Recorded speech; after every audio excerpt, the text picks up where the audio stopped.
Welcome back. Today we're going to do something a little different. We're going to talk about the history of quilts. And I hope to do some more of these in the future because history is a big part of what all of us need to understand. And the history of this quilt, this one is the log cabin. Let me show you what it looks like. You won't be able to see it all because it is huge. But this is the quilt that my great aunt Dorothy Moore made. She was my grandfather's sister, and this was her quilt. These on the edge of this quilt are called piano keys. It's just strips of fabric all the way around the edge of the quilt to become a border of strips of fabric. And these strips will be found somewhere in the middle of the quilt. They don't have to be, but hers are. And that's what those are. But this pattern for the whole quilt itself is called the log cabin. And this square right here is what's known as the log cabin. It made its appearance around the Civil War era in the mid-1850s. It became popular in county fairs so popular that it had its own category. So when quilts were entered in county fairs back in that time frame, there were an abundance of quilts, but the log cabin was so popular that they had to create its own category inside the county fairs. So they had county fair miscellaneous and county fair log cabin quilts. So that was a very, very popular quilt pattern back in the day. They became popular to help raise funds for the Union Army during the Civil War. And this pattern itself is thought to have come about in honor of Abe Lincoln.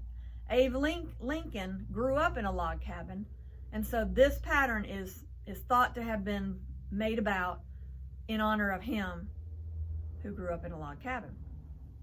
It's not the oldest known quilt pattern. As far as I understand, the oldest known quilt pattern is a crazy quilt, but this is the log cabin quilt. They used it to raise money and to keep the soldiers warm on both sides. So quilt symbolized strength, resiliency, and creative spirit, and it allowed women to cope with things such as death and poverty. So there are a lot of things that go into a quilt. We know back in the day that they used whatever they had to make a quilt, whether it was somebody's shirt or somebody's apron or whatever, but they had meaning. The quilts themselves had meaning, not just the fabric that went into it, but the quilts themselves. And there are an abundance of patterns out there, especially today. But back in the day, there still were a lot of patterns.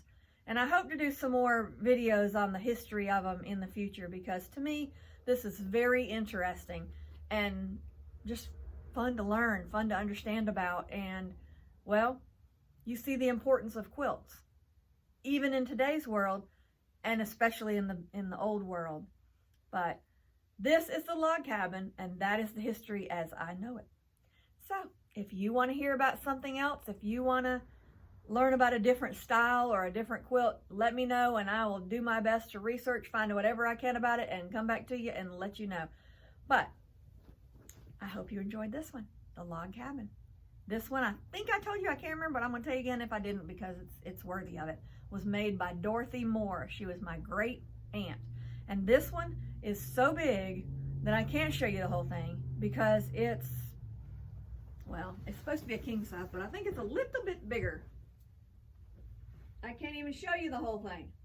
That's how big it is. And it's beautiful. If you want to see it, come by the shop.